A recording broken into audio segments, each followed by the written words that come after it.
त्योहार का दिन है, आज पोला है और महिलाएं, खासतौर से बेटियां मायके जाएंगी और हर्षोल्लास से फिर तीजा मनाएंगी। तो सबसे पहले प्रदेश में सबको उसकी शुभकामनाएं।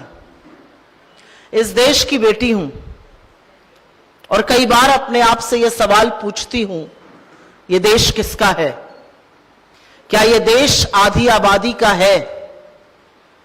क्या इस देश में औरतों का कोई हक है?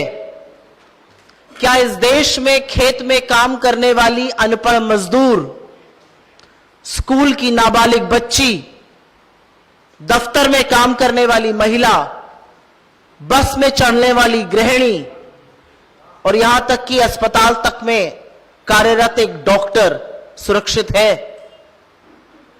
और दुख के साथ कहती हूं, त्योहार का हर्ष, त्योहार का उल्लास एक तरफ, ऐसा प्रतीत होता है कि आधी आबादी के लिए, औरतों के लिए इस देश में कोई जगह ही नहीं बची है। आज पूरा देश आक्रोशित है, आज पूरा देश आंदोलित है और होना भी चाहिए। जिस तरह की जघन्य घटना बंगाल में हुई, जो विभत्स तस्वीरें सामने आई, जो हैवानियत और दरिंदगी हमने देखी, वाकई में रूह कांप जाती है। लेकिन मैं उसे निर्भया 2 नहीं बुलाती हूं। कितनी निर्भया चाहिए इस देश को? कितनी निर्भयाओं की कुर्बानी होगी जब यह देश जागेगा, जब सत्ता का संरक्षण खत्म होगा? मैं सिहर उठती हूं जब मैं बदलापुर के बारे में पढ़ती हूं। मैं वहां गई, 2 छोटी 4 साल की बच्चियों का यौन शोषण और उस पर लीपापोती की कोशिश, और इससे अछूता आपका छत्तीसगढ़ भी नहीं है। चाहे वो रायपुर के बस स्टेशन पर सामूहिक बलात्कार का मामला हो, चाहे वो भिलाई के डीपीएस स्कूल में 4 साल की बच्ची के साथ यौन उत्पीड़न का मामला हो, चाहे वो रायगढ़ के पुसौर में एक आदिवासी महिला के साथ 14 लोगों के दुष्कर्म का मामला हो, चाहे वो फिर से जशपुर में एक पॉक्सो का नाबालिग बच्ची के साथ सामूहिक दुराचार किया गया हो, कोंडा गांव में एक महिला के साथ जो दुष्कर्म किए गए, सामूहिक दुष्कर्म, छत्तीसगढ़ भी इससे अछूता नहीं है। किसी भी महिला के खिलाफ उत्पीड़न, उसका शोषण, उसके खिलाफ बलात्कार का मामला पूरे आधी आबादी के खिलाफ का मामला है। और यह सभ्य समाज पर धब्बा है, आप लोगों पर धब्बा है, पुरुषों तक पर धब्बा है। धब्बा इसलिए क्योंकि आपके घर में बेटियां हैं, बहन है, पत्नी है, मां है। लेकिन सरकारें उसके बाद क्या करती हैं? कलंकित दुर्घटनाएं होती हैं, फिर सरकार क्या करती है? सरकार दुराचारी को बचाने में जुट जाती है, सरकार लीपापोती में जुट जाती है, सरकार रायपुर के सामूहिक बलात्कार को कहेगी यह एक व्यक्ति द्वारा किया बलात्कार है, यह गैंग रेप नहीं है। 20-20 दिन तक कोंडा गांव में एफआईआर नहीं लिखी जाती है। लोग आंदोलित होते हैं, लोग सड़कों पर आते हैं। बदलापुर में 500 लोगों को रेल पटरी को जाम करना पड़ा, तब 5 दिन बाद जाकर आरोपी गिरफ्तार हुआ और 24 घंटे बाद एफआईआर लिखी गई। तो सरकारें क्या करती हैं? सरकारें किसके साथ खड़ी रहती हैं? क्या सरकार में बैठे हुए सत्ताधीश इस देश की बेटियों के साथ खड़े हैं? क्या वो महिलाओं के साथ खड़े हैं? क्या वो कहते हैं कि तुम उड़ो, तुम्हें उड़ने के लिए सुरक्षा हम देंगे? ऐसा प्रतीत तो नहीं होता है, क्योंकि चाहे दिल्ली हो, चाहे उत्तर प्रदेश हो, चाहे बिहार हो, चाहे मध्य प्रदेश हो, चाहे छत्तीसगढ़ हो, संरक्षण हमेशा आरोपी को मिलता है। पुलिस और प्रशासन हर बार आरोपी को बचाने की कोशिश करते हुए पाए जाते हैं। उत्पीड़ित महिला को, पीड़ित महिला को दर दर भटकना पड़ता है। और अब न्याय के लिए ये एक नया चलन है, आंदोलन करना पड़ेगा तो आपकी एफआईआर लॉन्च होगी। आंदोलन करना पड़ेगा, तब गैंगरेप को गैंगरेप कहा जाएगा। जब तक मीडिया मुखरता से नहीं उठाएगा, आपकी कोई सुनवाई नहीं है। जब तक विपक्ष सड़कों पे नहीं उतरेगा, सोए हुए सत्ताधीशों के कान पर जूं नहीं रेंगेगी। और ये क्यों हो रहा है? कहां से आता है इन मनबड़ लफंगों को यह हौसला कि ये देश की आधी आबादी के साथ ये हैवानियत करते हैं? कहां से आता है ये संरक्षण? क्योंकि इनको पता है कि इनको न पुलिस का, न प्रशासन का, न कानून का रत्ती भर डर है। इनको पता है इनको बचाने वाला कोई ऊपर बैठा हुआ है। एक आदमी सांसद रहते हुए इस देश की सबसे होनहार बेटियों का यौन उत्पीड़न करता है। संरक्षण किसे मिलता है? संरक्षण उस आरोपी को मिलता है। बेटियों को सड़कों पर घसीटा जाता है, बूटों तले रौंदा जाता है। वो कहता है दबदबा बना हुआ है, और उसको चुप कराने वाला पूरी सत्ता की सरकार में कोई नहीं था। एक विधायक है, वो हत्या और बलात्कार का दोषी पाया गया उन्नाव में, और उस पर तब तक कार्रवाई नहीं हुई जब तक कोर्ट ने इंटरवीन करके नहीं कहा क्या तमाशा कर रहे हैं, आदमी को गिरफ्तार तो करिए। सारा देश आक्रोशित है। हमने बंगाल में भी प्रदर्शन किया, हमने बदलापुर में भी किया, हमने छत्तीसगढ़ में भी किया। हम जिला भर आज भी प्रेस कॉन्फ्रेंस कर रहे हैं, और कल भी हम इस पर आंदोलन कर रहे हैं। सरकार क्या कर रही है? पिछले 9 महीने में छत्तीसगढ़ में 600 से ज्यादा जघन्य बलात्कार के मामले सामने आए हैं। 3000 से ज्यादा आपराधिक गतिविधियां हुई हैं महिलाओं के खिलाफ। यह हौसला सत्ता में बैठे हुए लोग देते हैं इन लोगों को कि कुछ भी कर लो, संरक्षण हम देंगे। यह हौसला इस देश के प्रधानमंत्री देते हैं, जो सब कुछ जानते हुए, उस रावण की दरिंदगी को जानते हुए कर्नाटक जाते हैं और प्रज्वल रेवन्ना के लिए वोट मांगते हैं। सारा देश आक्रोशित है, सारा देश आंदोलित है। लेकिन आईआईटी बीएचयू के जो बीजेपी के कार्यकर्ता गैंगरेप के आरोपी थे, उनमें से 2 को बेल मिल जाती है, और जब वो घर आते हैं तो ऐसा स्वागत होता है मानो आजादी की लड़ाई लड़कर आए हों। इसलिए आता है हौसला, इसलिए आता है हौसला क्योंकि 2023 और 2024 में जघन्य अपराधों में करीब करीब 20 से 25 मामले ऐसे हैं जिसमें बीजेपी के कार्यकर्ता, उनके नेता, उनके सांसद शामिल हैं। फिर वो उत्तराखंड हो, वो उत्तर प्रदेश हो, वो मध्य प्रदेश हो, तमाम ऐसे वाक्य हैं।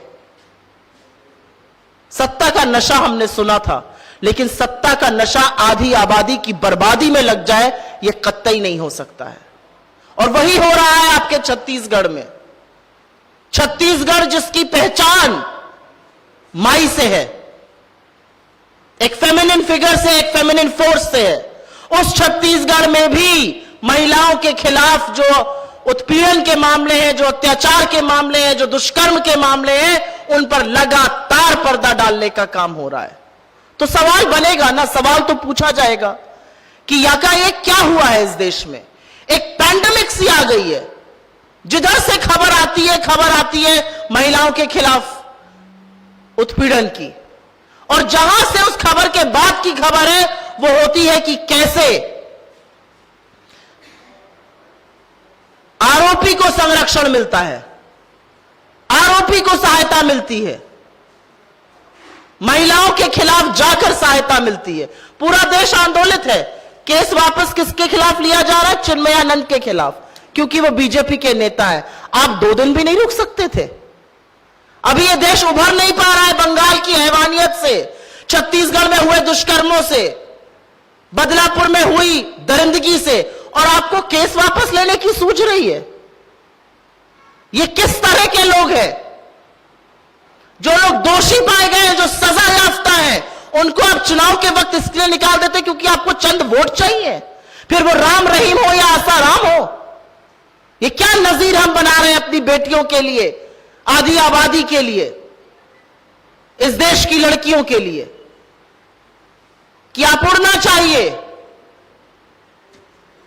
आप आगे बढ़ना चाहिए, आप प्रगति करना चाहिए, लेकिन आपको हर कदम पर एक दुराचारी मिलेगा। और अगर वो दुराचारी, भगवान ना करे, भाजपा से कहीं समर्थित है तो न्याय की उम्मीद छोड़ दीजिए।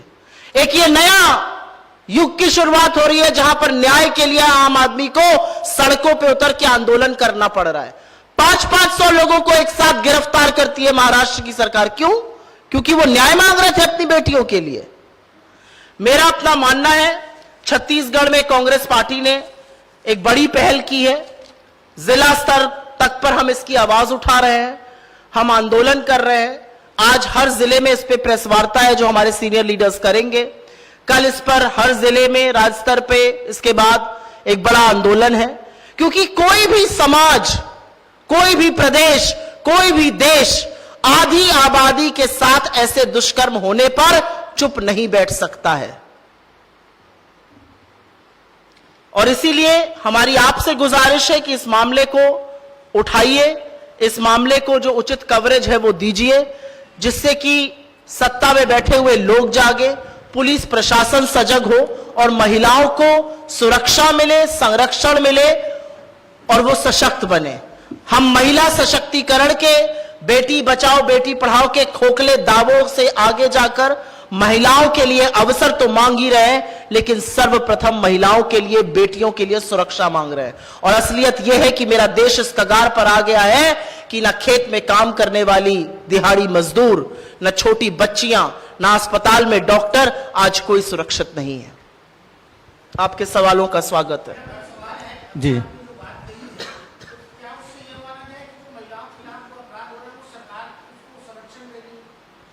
आपने मेरी पूरी प्रेस वार्ता सुनी, मुझे लगता है मैं करीब 10 मिनट बोली।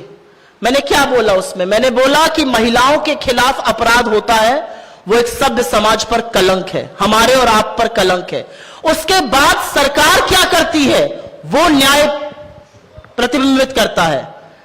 सरकार यहां पर मामलों को दबाने की कोशिश करती है, सामूहिक बलात्कार को सिंगल रेप बताने की कोशिश करती है, 20-20 दिन तक एफआईआर नहीं करती है। जब आपके जैसे मूर्धन्य पत्रकार कुछ मामलों को उठाते हैं, आवाज देते हैं, विपक्ष सड़कों पे उतरता है, तब एफआईआर लॉन्च हो रही है। तो हम क्यों ना कहें कि संरक्षण सरकार आरोपियों को दे रही है और बेटियों को नहीं दे रही है। और ये एक पैटर्न है, ये बीजेपी रूल स्टेट्स में पैटर्न है। मैं उत्तर प्रदेश से आती हूं, आपको एक के बाद एक तमाम ऐसे वाक्य गिना सकती हूं जहां पर ऐसा होता है। संरक्षण आरोपी को हम क्यों देते हैं? इस देश के प्रधानमंत्री ने बेटियों से हाथ मिलाया जब वो मेडल लेकर आई, और जब उन्होंने यौन शोषण के लिए आवाज उठाई तो उनको बूटों के तले उनके घर से 500 मीटर दूर पर रौंदा गया। प्रधानमंत्री के मुंह से एक शब्द नहीं निकलता है। ये नजीर हम बना रहे हैं। काशी के सांसद है नरेंद्र मोदी जी, काशी में भी IIT BHU में गैंगरेप के आरोपी बीजेपी की IT सेल के लड़के सक्षम पटेल, कुणाल पांडे, आनंद चौहान, 2 को बेल मिल गई, उनका स्वागत हो रहा है। लाल किले की प्राचीर से प्रधानमंत्री महिला सुरक्षा की बात करते हैं, और थोड़ी देर बाद बलात्कार और हत्या के दोषी गुजरात की जेल से निकलते हैं और उनका ऐसा स्वागत होता है मानो जग जीत कर आए हो। ये नजीर बना रहे हैं हम। तो हम क्यों ना बोले कि ऐसे लफंगों का, ऐसे दरिंदों का, ऐसे हैवानों को संरक्षण और हौसला बुलंद करने का काम सरकारें कर रही हैं। जिज्ञासा।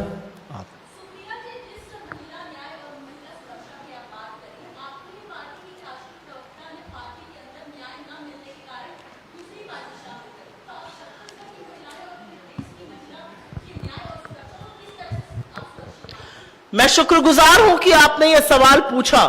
मैं एक्सपेक्ट कर रही थी कि कोई पूछेगा। मैं छत्तीसगढ़ में हूं आज। आप अपनी ऑर्गेनाइजेशन किसी चैनल से होंगी आप, या न्यूज़पेपर से होंगी। अगर आपके साथ कुछ गलत होता है जो आपको लगता है कि गलत हुआ और वो जांच के बाद ही तय होगा, तो आप सबसे पहले किसके पास जाइएगा? आप अपनी ऑर्गेनाइजेशन में जाइएगा, आप अपने हेड के पास जाइएगा, आप अपने एडिटर के पास जाइएगा, शिफ्ट एडिटर के पास जाइएगा। बहुत आप आक्रोशित होंगी, कुछ कोई नहीं कर रहा होगा, तो आप पुलिस के पास जाइएगा। लेकिन आप अपने कंपेटिटर चैनल के पास नहीं जाइएगा।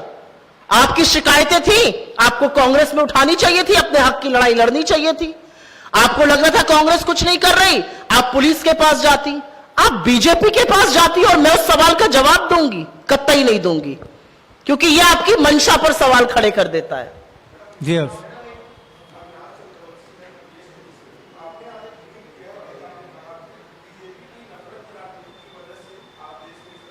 क्या है? मुझे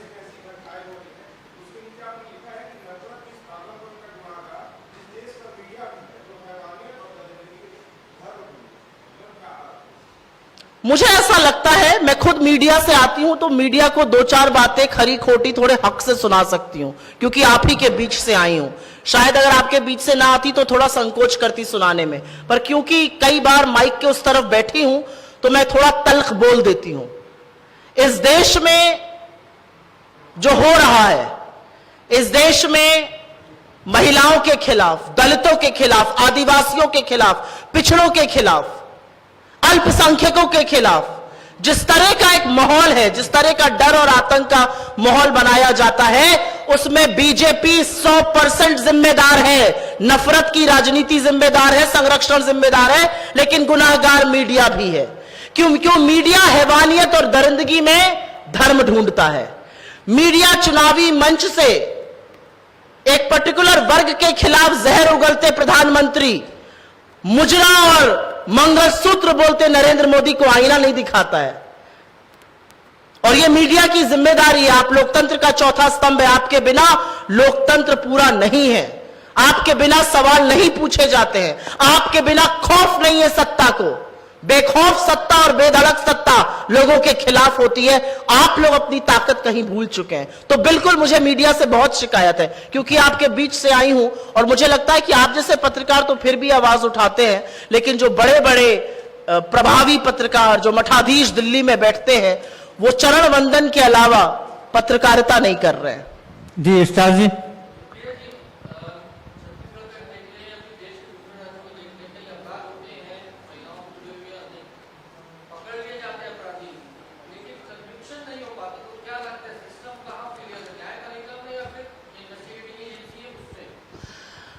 कई स्तर पर फेलियर है सिस्टम, और मैं एक औरत होने के नाते, और मुझे लगता है काफी सारी महिलाएं जो बैठी हैं उनके बिहाफ पर, अपनी बहनों के बिहाफ पर एक बात कह सकती हूं कि हम सबसे पहले ठगा हुआ महसूस करते हैं जब किसी महिला के खिलाफ कुछ हो जाता है।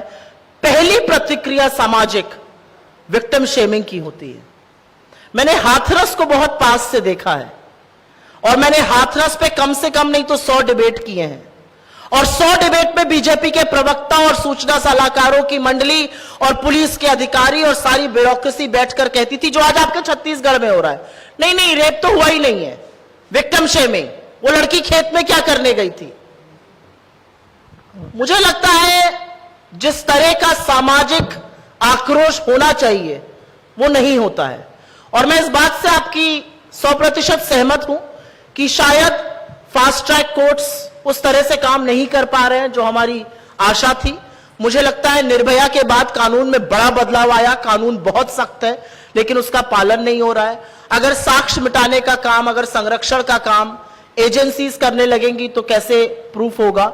और एक बात यह है, 100 बात की एक बात यह है, जब एक औरत के साथ ऐसा कुछ होता है तो वो पहले ही पीड़ित है, और उसके बाद उसको लड़ना एक दुराचारी से नहीं है, उसको लड़ना पूरी सरकार से है, पूरे सिस्टम से है, पूरी प्रणाली से है, पूरी एजेंसी से है। इस देश में जो हमारी होनहार बेटियां मेडल लेकर आई, उनसे ज्यादा सशक्त तो शायद कोई औरतें नहीं रही होंगी। वो तो हर पोस्टर पर थी, प्रधानमंत्री उनको अपने घर की लड़कियां कहते थे, और जब उन्होंने आरोप लगाया तो उनके साथ क्या हुआ, उनको किस किस से लड़ना पड़ा। उनको अमित शाह की पुलिस से लड़ना पड़ा, उनको उस दबंग से लड़ना पड़ा, उनको सरकार से लड़ना पड़ा, उनको उस मीडिया से लड़ना पड़ा जिसने कहा ये राजनीति कर रही है। मुझे ऐसा लगता है कि न्याय, the abortion of justice happens at every step, and for any civil society that is the biggest travesty of them all. Khushbu जी।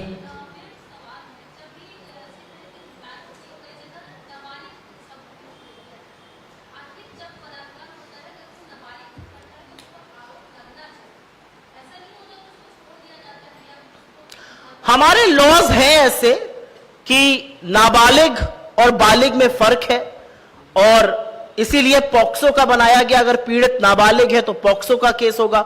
आपके छत्तीसगढ़ में तो पॉक्सो में एफआईआर नहीं करते हैं। पॉक्सो में एफआईआर ही नहीं, पॉक्सो में अगर किसी का नाम आया है और अगर आप उसके खिलाफ कार्रवाई नहीं कर रहे हैं तो आप भी पॉक्सो के आरोपी बन जाते हैं। उसके बाद भी छत्तीसगढ़ की आपकी पुलिस एक्ट नहीं करती है।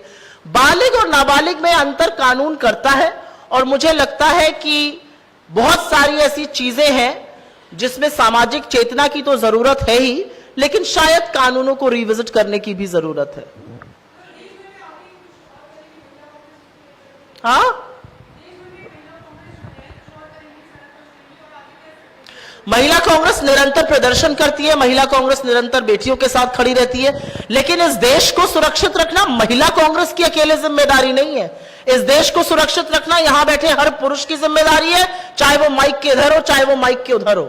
इस देश को सुरक्षित रखना जितनी महिलाओं की जिम्मेदारी है उतनी ही पुरुषों की जिम्मेदारी है। मैं उस दिन का स्वागत करूंगी जब महिला कांग्रेस से आगे बढ़ के ये बात होगी, और हमारी कांग्रेस की जो इकाई है छत्तीसगढ़ की, वो इस पर आंदोलन कर रही है, और मैं इस बात की शुक्रगुजार हूं।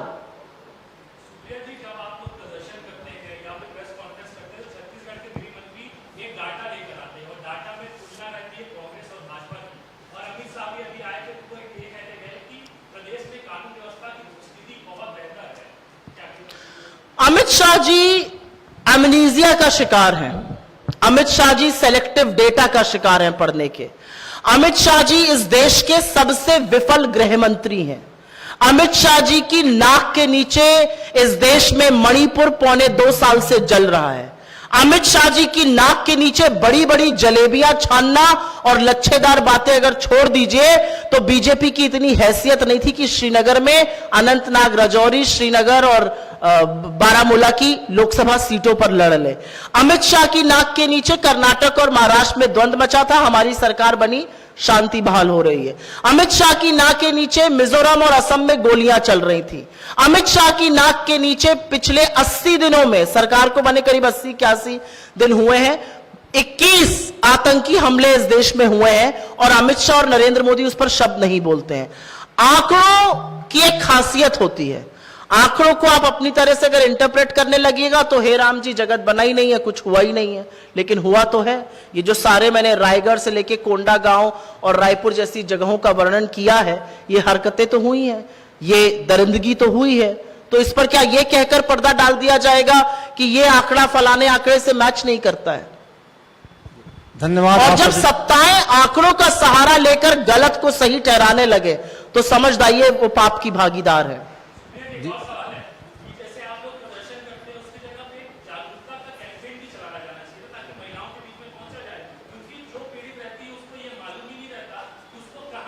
अच्छा सजेशन है, मैं जरूर अपने शीर्ष नेतृत्व तक भी पहुंचाऊंगी। छत्तीसगढ़ के यशस्वी अध्यक्ष यहां बैठे हुए हैं, ये जरूर इसको क्रियान्वित करेंगे। जी, आप सभी का आभार, धन्यवाद। बहुत धन्यवाद।